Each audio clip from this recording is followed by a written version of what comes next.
خاص طور پر جس کی فجر جماعت سے گئی میرے دوستو، وہ دنیا اور آسمانوں کے قلابے ملائے، بیان کرے، باتیں کرے، یہ کرے، وہ کرے، سب وہ 0/0 ہے۔ وہ 0/0 ہے جو مسجد میں فجر کی نماز نہیں پڑھ رہا۔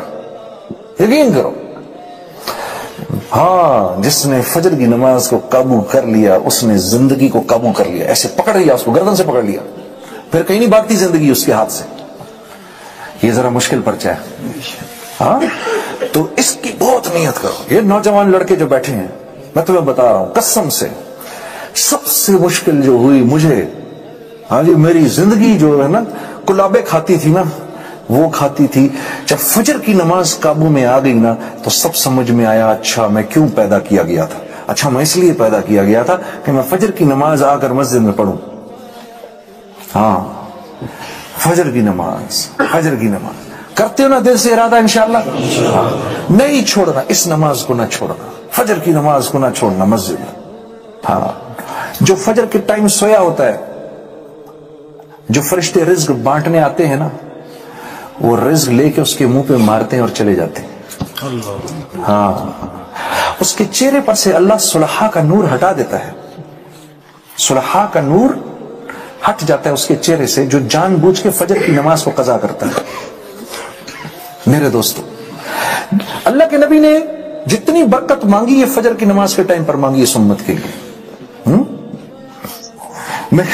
میں ایک جگہ بیٹھا ہوا تھا تو 5 6 8 لوگ بڑی سیریس گفتگو کر رہے تھے کہ مسلمانوں کو کیا ہو گیا، اور مسلمانوں کو یہ کرنا چاہیے، اور مسلمانوں کو وہ کرنا چاہیے، اور یہ مسلمانوں کی جیو پولیٹیکل سچویشن ہے، اور یہ مسلمانوں کی فلانی پوزیشن ہے، اور یہ فلانی 5 6 بیٹھے ہوئے تھے، ایسے بیٹھے ہوئے تھے، اور پھر آخر مجھ سے کہتے ہیں تو جنید جمشید صاحب آپ کی کیا رائے ہے؟ میں تو سٹ پٹا گیا ایک دم سے، میں کہا جی میری رائے تو میں بعد میں پوچھوں گا، میں پہلے تو آپ حضرات کی رائے سے استفادہ اٹھانا چاہتا ہوں مجھے، لیکن میں استفادہ اٹھانے سے پہلے میں یہ پوچھنا چاہتا ہوں، مسلم مجھے اتنا بتا دیجیے کہ آج آپ میں سے فجر کی نماز جماعت کے ساتھ کس کس نے پڑھی ہے؟ ان میں سے فجر کی نماز جماعت کے ساتھ تو نماز ہی نہیں پڑھ رہا تھا، تو یہ مجھے بتاؤ جو مسلمان نماز ہی نہیں پڑھ رہا، اس مسلمان سے اس امت کو کیا فائدہ ملے گا؟ نہ اس کی دعائیں قبول ہو رہی ہیں، نہ اللہ والوں کی دعاؤں میں اس کا کوئی استحقاق ہے، اور پتہ نہیں کیا کیا کیا کیا وعیدیں جڑی ہوئی ہیں اس بیچارے کے ساتھ، کیا بیان کریں یار، ہمارا تو دل دکھتا ہے۔ اور بات یہ ہے کہ میں خود بھی ایک زمانے میں انہی میں سے تھا، اس لیے میں اسپیشلی کہتا ہوں یار جان بوجھ کے نماز نہیں چھوڑنا، نماز نہیں چھوڑنا، نماز نہیں چھوڑنا۔ یہ تشکیل جس نے اپنی کر لی، آج اس نے اپنی سب سے بڑی تشکیل کر لی۔ غنی کون ہونا چاہتا ہے؟ ہونا چاہتے ہیں؟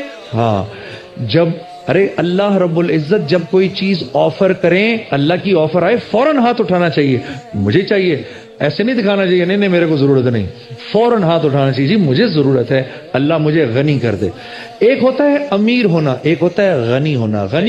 غنی مختلف ہے، غنی وہ ہے جس کو اللہ نے دیا ہے لیکن اس مال کی محبت کے بغیر دیا ہے۔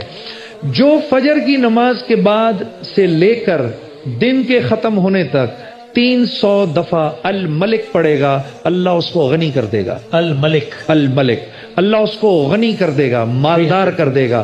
اور وہ ہوتا ہے نا 12 بجے کے بعد زوال کا ٹائم، ہاں اگر فجر کے بعد یاد نہ رہے تو جیسے ہی زوال کا ٹائم ختم ہو اس کے بعد جو 120 مرتبہ جو 120 مرتبہ الملک پڑھے گا، اللہ اس کو بھی غنی کر دے گا، مالدار کر دے گا۔